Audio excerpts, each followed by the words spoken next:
ठाकरेंची महेश मांजरेकरांनी मुलाखत घेतली.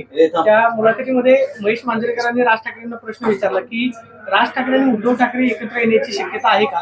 त्यावरती राज ठाकरे असं म्हणाले की आमच्यामधली जी भांडणं आहेत ती महाराष्ट्रापेक्षा मोठी नाही. याआधी लोकसभेला राज ठाकरेंनी मोदींना बिनशर्त पाठिंबा दिलेला होता, मात्र विधानसभा निवडणुकीमध्ये त्यांचं गणित जुळलं नाही. राज ठाकरेंची भूमिका बदलली आहे का. प्रस्ताव दिला त्यांनी उद्धव ठाकरेंना. महाराष्ट्रापेक्षा मोठी नाही याचा अर्थ भारतीय जनता पक्ष हा महाराष्ट्राचं नुकसान करत आहे. महाराष्ट्रातून मोठ्या प्रमाणावर उद्योग बाहेर जात आहेत. महाराष्ट्रातले महत्वाचे जे कार्यालय ते हस्तांतरित होत आहेत. हा त्यातला एक अर्थ आहे. व दुसरा अर्थ हा आहे की भाजप आणि अर्थात महायुती जी आहे ही महायुती महाराष्ट्राच्या मुळावर कुठेतरी उठलेली आहे आणि महाराष्ट्राचं नुकसान करत आहेत असा त्यांचा इशारा असण्याची त्यामध्ये दाट शक्यता आहे. त्यामुळे आम्ही अनेक वर्षांपासून अनेक दिवसांपासून हे जे भाजप जो आहे हा महाराष्ट्र धर्माच्या विरोधात आहे आणि महाराष्ट्राचा हा विचार नुकसान केल्याशिवाय राहणार नाही. आणि महाराष्ट्राचा नुकसानाचा अर्थ जो आहे हा महाराष्ट्र धर्माच्या नुकसानाचा जो अर्थ आहे तो अर्थ स्पष्ट आहे की शिवशाहू फुले आंबेडकरांचा महाराष्ट्र आहे. वारकरी संप्रदायांचा एक प्रभाव असणारा हा महाराष्ट्र आहे. गाडगे महाराज तुकडोजी महाराजांचा विचार असणारा हा महाराष्ट्र आहे. आणि या महाराष्ट्रामध्ये सर्वांनी सोबत घेऊन चाललं पाहिजे हे तत्वज्ञान वाडवडिलांनी आणि आपल्या संस्कृतीने आपल्याला दिलंय. मात्र भाजप या ठिकाणी आपल्याला संस्कृतीपासून आणि भाषेपासून तोडते आणि भाजपचा विचार हा महाराष्ट्राची संस्कृती आणि भाषा नष्ट करण्याच्या अनुषंगाने आहे. या सांगण्याला कुठेतरी राज ठाकरेंच्या विधानातून दुजोरा मिळतो. स्वागत करायचं त्यांनी राज ठाकरेंची जी भूमिका आहे ती आज त्यांनी केलेला या ठिकाणचा तो इशारा आहे. त्यांनी या संदर्भात आपली भूमिका स्पष्ट केल्यानंतर यथाअवकाश या संदर्भामध्ये आमचा प्रतिसाद जो आहे तो राहील. राज ठाकरेंनी हिंदी भाषा जी सक्तीचा निर्णय घेतलेला आहे त्याला विरोध केला. देवेंद्र फडणवीसांचं वक्तव्य वेगळं पाहायला मिळाले की जर हिंदी सक्तीची करायची असेल तर मग इंग्रजी पण सक्तीची करणार का. किंवा अजित पवार असं म्हणाले की हिंदी भाषा शिकायला मुलांना काय अडचण आहे. राज ठाकरेंचं म्हणणं ऐकून घेतलं जात नाही म्हणून राज ठाकरेंची खतखत या अशा वक्तव्याच्या निमित्तानं बाहेर पडते असं म्हणायचं. तो त्यांची भूमिका भाषेच्या संदर्भातली जी असेल त्यांच्या वक्तव्यावर मी केलेली टिप्पणी ही काँग्रेस म्हणून आणि प्रदेश पक्ष म्हणून पर्याप्त आहे.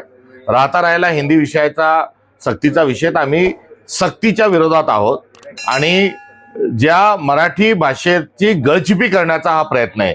एकीकडे मराठीला अभिजात भाषेचा दर्जा दिला म्हणून पाठ थोपटून घेणारं केंद्र सरकार जे आहे आणि भाजप जे आहे जे दुसरीकडे मराठीचा गळा आवळतंय या प्रश्नाकडे आमचं लक्ष महाराष्ट्राचं लक्ष वेधायचं आहे. त्यामुळे भाषांचा अतिरेक जो आहे हा होऊ नये.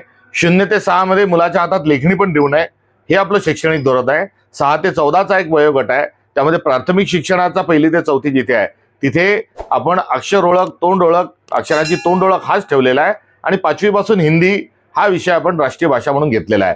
आज तो थेट सक्तीचा खाली आणण्यामागे हे कुठेतरी एक मोठं कारस्थान आहे. आणि ते कारस्थान काय तर भाजपला जी संपूर्ण महाराष्ट्र धर्माची जी मांडणी आहे छत्रपती शिवाजी महाराजांची राजमुद्रा जी मराठीतली आहे हिंदवी स्वराज्याचा राज्यकारभार जो मराठीत चालला होता ज्ञानेश्वरी जी मराठीत लिहिली आहे या प्रतीचा कुठला तरी द्वेष हा भारतीय जनता पक्षाचा यामागे असल्याचं आढळून येतंय. त्यांची सरळ मांडणी आहे हिंदी हिंदू हिंदू राष्ट्र. आणि यामध्ये महाराष्ट्रात हिंदू नाहीत का हाही एक प्रश्न निर्माण जातो. आणि महाराष्ट्रातली ही जी सगळी संस्कृती आहे ही त्यांना नष्ट करायची आहे आणि त्यांना त्यांच्याच तत्वज्ञानानुसार हा देश पुढे घेऊन जायचा आहे हे यामध्ये कुठेतरी लपलेला आहे. हा आमचा थेट आरोप आहे. स्थानिक स्वराज्य संस्थेच्या निवडणुका आहेत त्या पार्श्वभूमीवर राज ठाकरे एकत्र येतात असं वाटतंय का.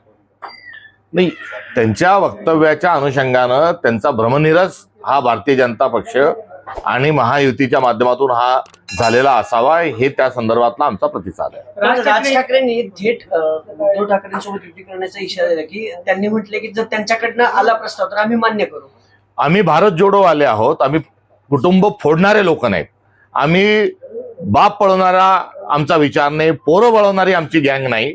तर आम्ही भारत जोडो आले आहोत. आणि 2 परिवार एकत्र येत असेल तर त्यामध्ये कुठेही आक्षेप नाही हरकत नाही. आणि जोडला कुठे काही जात असेल तर स्वागत आहे.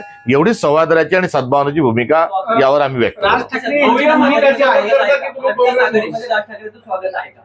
त्या संदर्भामध्ये त्यांच्याकडून तशा प्रकारचा प्रस्ताव आल्यानंतर यथाअवकाश त्या संदर्भात आमचा प्रतिसाद राहील. राज ठाकरेंच्या भूमिकेवरती सातत्यानं टीका केली जाते. संजय राऊत ते असं म्हणाले की कधी ते मराठी होतात कधी हिंदू होतात. कधी मग हिंदीला विरोध केला जातो.